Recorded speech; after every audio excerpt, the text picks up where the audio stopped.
Ossic, the company that develops Ossic X hearing aids designed primarily for virtual reality headsets, stopped producing after not delivering advance orders to the crowdfunding sponsors and closes effectively immediately.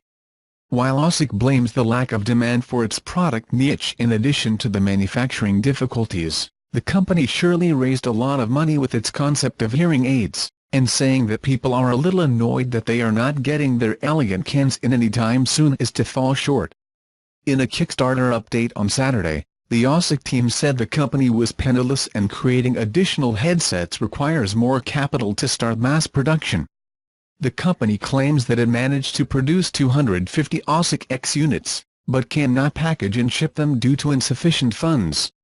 Ossic said he contacted other companies and investors to stay afloat, but could not reach an agreement.